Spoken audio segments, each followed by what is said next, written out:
Crees que el mal necesita a alguien malo, que para hacerle daño a otra persona hace falta ser cruel, frío o estar un poco roto por dentro. Un experimento de 1961 demostró que no hace falta nada de eso. Solo hace falta alguien con autoridad diciéndote que está bien. El psicólogo Stanley Milgram trabajaba en Yale, y la pregunta que tenía en la cabeza no era abstracta. Era judío y acababa de empezar el juicio en Jerusalén contra Adolf Eichmann, uno de los organizadores del Holocausto.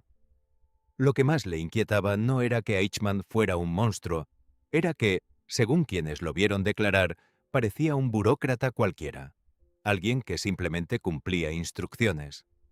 Milgram quería saber si eso podía pasarle a cualquier persona normal, en cualquier país, sin necesidad de un régimen nazi de por medio.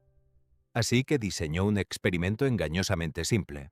Reclutó hombres comunes de New Haven, Connecticut, a través de un anuncio de periódico. Les dijo que participarían en un estudio sobre memoria y aprendizaje. Eso era mentira. Lo que en realidad estaba midiendo era hasta dónde llegaría una persona obedeciendo órdenes, incluso cuando esas órdenes implicaban hacerle daño a otro ser humano. El experimento funcionaba así. El participante hacía el papel de maestro. Una segunda persona, sentada en otra habitación, hacía el papel de alumno y tenía que memorizar pares de palabras. Cada vez que el alumno se equivocaba, el maestro tenía que castigarlo con una descarga eléctrica, aumentando la intensidad con cada error. El panel de control tenía interruptores que iban desde descarga leve hasta 450 voltios, marcados con una etiqueta que decía literalmente «Peligro, descarga severa». Lo único que el participante no sabía era que el alumno era en realidad un actor contratado por Milgram, y que las descargas eran completamente falsas. Pero el participante no tenía forma de saber eso. Para él, todo era real. Un hombre con bata blanca de laboratorio, presentado como el supervisor del experimento, se quedaba de pie junto al participante. Cuando el actor empezaba a quejarse, a gritar, a golpear la pared pidiendo que se detuviera, el supervisor no levantaba la voz ni amenazaba con nada. Simplemente decía frases tranquilas. El experimento requiere que usted continúe. Nada más.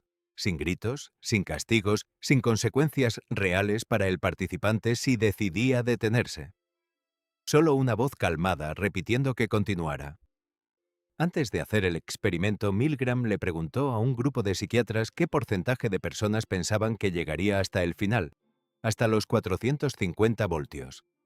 La respuesta fue contundente, entre 1 y 3%. Solo los verdaderamente perturbados, pensaban ellos, serían capaces de eso. El resultado real fue 65%.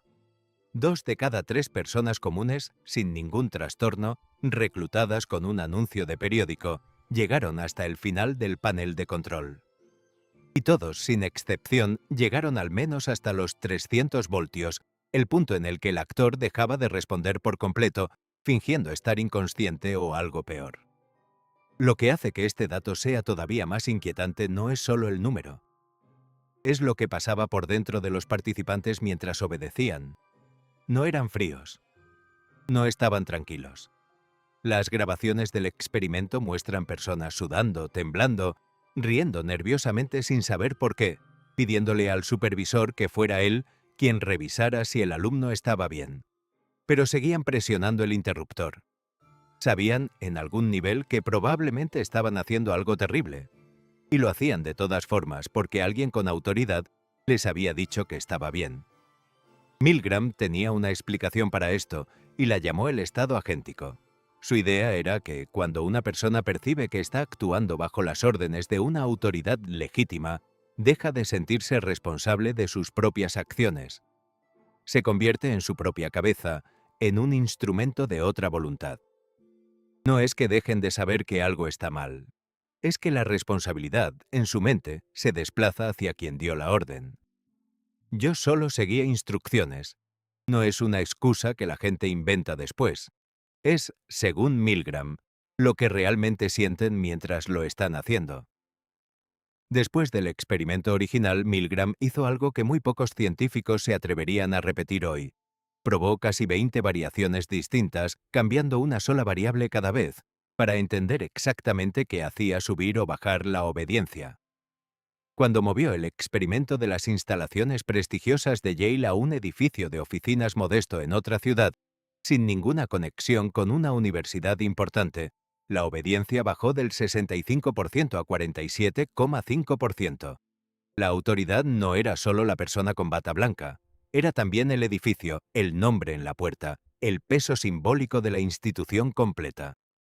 Cuando puso al maestro y al alumno en la misma habitación, en vez de habitaciones separadas, la obediencia cayó a 40%.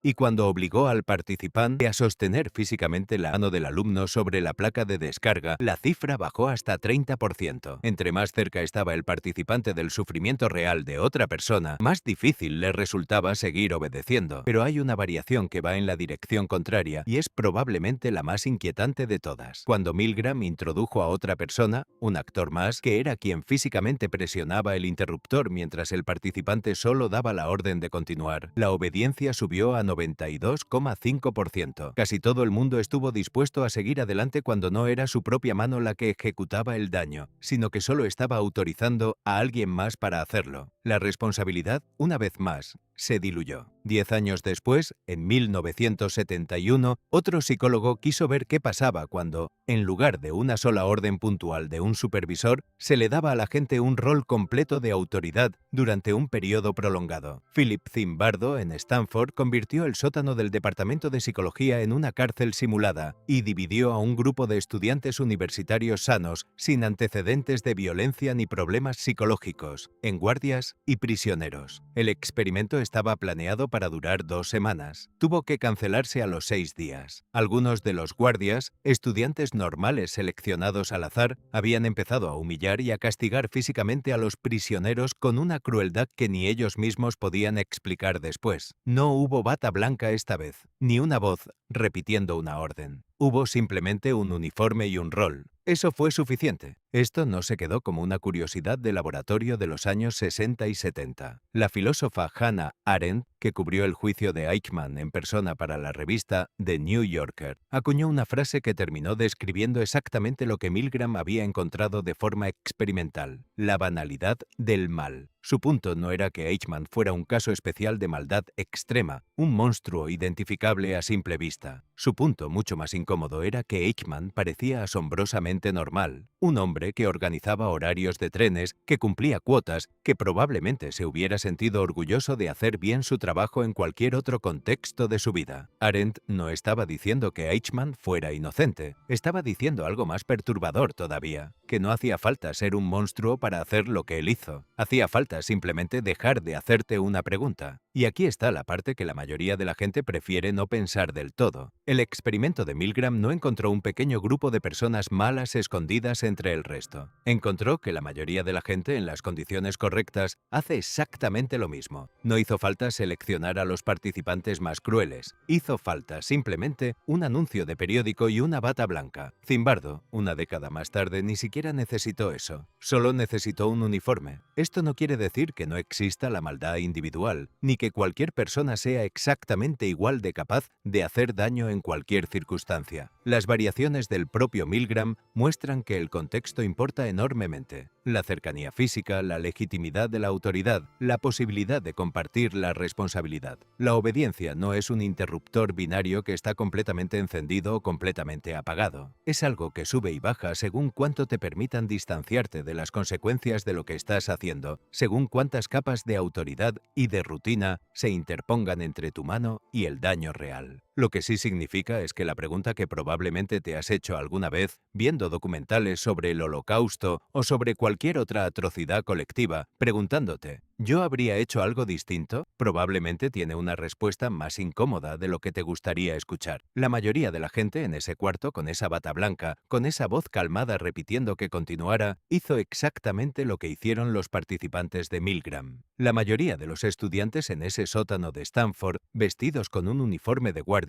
hicieron exactamente lo que hicieron esos guardias, no porque fueran malas personas, sino porque la obediencia, cuando está bien diseñada, no se siente como obediencia, se Se siente como estar simplemente haciendo tu trabajo, siguiendo el procedimiento correcto, confiando en que alguien más en algún lugar de la cadena de mando ya se hizo la pregunta moral que tú estás evitando hacerte. Así que vuelve a esa idea del principio, que el mal necesita a alguien malo, que hace falta ser cruel o frío o estar roto por dentro para hacerle daño a otra persona. Milgram, con un anuncio de periódico y una bata blanca, demostró que esa idea es, en el mejor de los casos, un consuelo, y en el peor, una forma de no mirar de frente lo que casi cualquiera de nosotros es capaz de hacer bajo las condiciones correctas.